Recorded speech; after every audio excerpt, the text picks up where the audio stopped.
Welcome to face master இருக்காம யாரை பற்றி பார்க்க போகிறோம்னா 2 ராஜ்யசபா சீட்னால பார்த்தீங்கன்னா அதிமுக ஒன்றிணைத்து போகுதுன்னு சொல்கிறாங்க. ஸோ மொத்தம் பார்த்தீங்கன்னா 62 இடங்கள் எம்எல்ஏக்கள் இருக்காங்க எடப்பாடி பழனிசாமி அணியில். அப்போ 2 ராஜ்யசபா சீட்டு பார்த்தீங்கன்னா ஒன்று வந்து அதிமுகவுக்கு, இன்னொன்று பார்த்தீங்கன்னா எம்பி எலெக்ஷனில் பார்த்தீங்கன்னா ஒரு அக்ரிமெண்ட்டு தேமுதிகவுக்கு கொடுக்குறோன்னு சொல்லிட்டு. அப்போ தேமுதிகலேருந்து பார்த்தீங்கன்னா ஒரு எம்பி, ஆனால் 62 தான் இருக்காங்க எம்எல்ஏக்கள், 68 தேவைப்படுது. அப்போ பிஜேபியில் இருக்க 4 எம்எல்ஏக்கள் ஆதரவு தரணும். பாமக தவிர்த்து ஓபிஎஸ் அணியில் 4 எம்எல்ஏக்கள் இருக்காங்க, ஓபிஎஸ்ஸையும் சேர்த்து. அப்போ ஓபிஎஸும் பார்த்தீங்கன்னா ஆதரவு தந்தால் தான் அந்த எம்பி சீட்டே கிடைக்கும். அப்போ இந்த மாதிரி சூழ்நிலை எடப்பாடி பழனிசாமி போய் ஓபிஎஸ்ட்டை பேச முடியாது. அப்போ அந்த எம்பி சீட்டு பார்த்தீங்கன்னா யாருக்கு வேணும்? தேமுதிக வேணும்.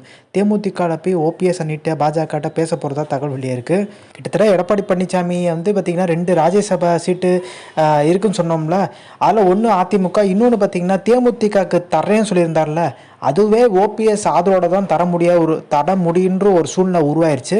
ஸோ இதனால் ஒன்றிணைந்த அதிமுக உருவாதுன்ற மாதிரி உறுதி ஆகுதுன்றாங்க. ஸோ இந்த இன்ஃபர்மேஷன் பிடிச்சா like, share, subscribe. Thanks for வாட்சிங் திஸ் வீடியோ.